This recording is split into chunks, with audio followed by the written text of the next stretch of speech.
સામાન્ય રીતે સમાજમાં જે કંઈ પરિવર્તન આવે છે એ સંતોના માધ્યમથી આવે છે।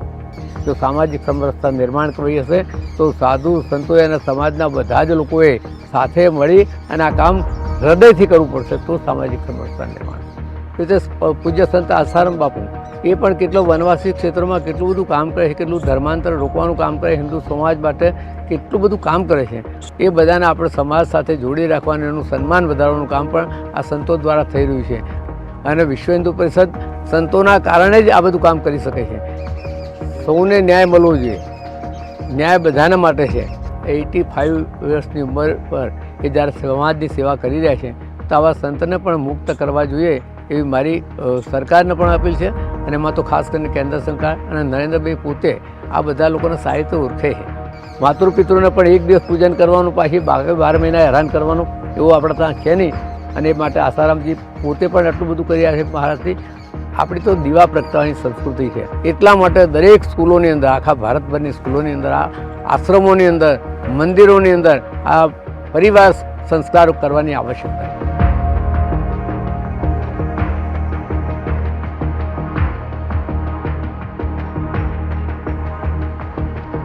આમ તો સામાન્ય રીતે સૌને ન્યાય મળવો જોઈએ, ન્યાય બધાના માટે છે અને જો કોઈક એકને મળતું હોય અને બીજાને ન મળતો હોય તો પક્ષપાતી વલણ કહેવાય। અને જે પણ સરકાર હોય અથવા જે ન્યાય કરવા બેઠા હોય એ લોકોના માટે એ સારી વાત નથી। એટલા માટે એવા લોકોને અપીલ પણ કરું છું। મારા ઉદાહરણમાં છે કે શંકરાચાર્યજીને દિવાળીના દિવસોમાં પકડ્યા હતા અને એમને લઈ ગયા હતા, પછી એમને છોડી પણ મૂક્યા। રીતે પૂજ્ય સંત આસારામ બાપુ એ પણ કેટલો વનવાસી ક્ષેત્રોમાં કેટલું બધું કામ કરે છે, કેટલું ધર્માંતર રોકવાનું કામ કરે, હિન્દુ સમાજ માટે કેટલું બધું કામ કરે છે અને છતાં પણ એમના ઉપર આવા ચાર્જીસ કરી અને એમને પણ મુક્ત કરવામાં નથી આવતા। આજે 85 વર્ષની ઉંમર પર એ જ્યારે સમાજની સેવા કરી રહ્યા છે તો આવા સંતને પણ મુક્ત કરવા જોઈએ એવી મારી સરકારને પણ અપીલ છે અને એમાં તો ખાસ કરીને કેન્દ્ર સરકાર અને નરેન્દ્રભાઈ પોતે આ બધા લોકોને સારી રીતે ઓળખે છે તો એમના માટે યોગ્ય નિર્ણય લેવો જોઈએ। અને આવા કોઈ પણ સંતો હોય કે જેને ખોટી રીતે જ્યારે આવી રીતે પકડવામાં આવે અથવા તો કંઈ ને કંઈ એમની પર આરોપો લગાવવામાં આવે ત્યારે એમને જો છોડી મૂકવામાં આવતા હોય બીજા વિધર્મીઓને તો પછી આના માટે કેમ આ નિર્ણય નથી લેવાતો? સામાન્ય રીતે સમાજમાં જે કંઈ પરિવર્તન આવે છે એ સંતોના માધ્યમથી આવે છે। એટલે વિશ્વ હિન્દુ પરિષદની અંદર એ પણ છે કે કોઈ પણ કાર્યક્રમ અથવા કોઈ પણ નિર્ણય લેતા પહેલાં સંતોની એક બેઠક બોલાવવામાં આવે છે અને એ સંતોની બેઠકમાં નિર્ણય લેવામાં આવે અને બધું એમની સામે જણાવવામાં આવે, આશીર્વાદ મળ્યા પછી જ કોઈ પણ સારા કામ થાય છે। આ સંતોના કારણે જ સમાજની અંદર એવા જે વનવાસી ક્ષેત્રોની અંદર લોકો રહેતા છે, ઝૂંપડપટ્ટી વિસ્તારમાં જે લોકો રહે છે એ બધાને આપણે સમાજ સાથે જોડી રાખવાનું, એનું સન્માન વધારવાનું કામ પણ આ સંતો દ્વારા થઈ રહ્યું છે અને વિશ્વ હિન્દુ પરિષદમાં પોતે અગ્રેસર થઈને ભાગ લઈ રહ્યું છે અને વિશ્વ હિન્દુ પરિષદ સંતોના કારણે જ આ બધું કામ કરી શકે છે। એટલે સંતોની તો મુખ્ય ભૂમિકા છે। સામાજિક સમરસતા એ કહેવાનો કે સમજાવવાનો વિષય નથી, એ પ્રત્યક્ષ વ્યવહારમાં ઉતારવાનો વિષય છે। સામાજિક સમરસતા એટલે શું?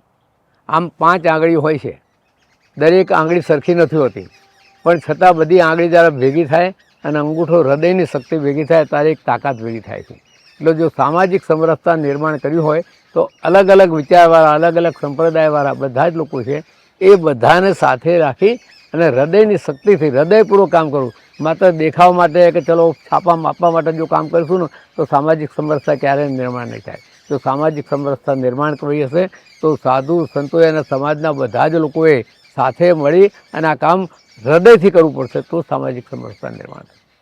આમ તો આપણી સંસ્કૃતિમાં બધા દિવસો છે અને કંઈ પિતૃ દિવસ તો એક દિવસ ના હોય, માતા કાયમ માટે હોય, પિતૃ કાયમ માટે ન હોય, સંતો અને દેવો પણ કાયમ માટે ન હોય છે, મિત્રો પણ કાયમ ના હોય, મિત્ર એક દિવસ માટે ના હોય।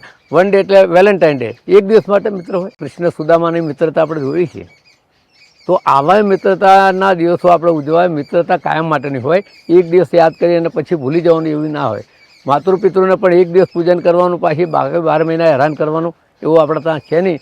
આપણે જ્યાં સુધી જીવીએ, આપણામાં જીવ છે ત્યાં સુધી આ બધાનું પાલન કરવું અને એ માટે આસારામજી પોતે પણ એટલું બધું કરી રહ્યા છે મહારાજથી।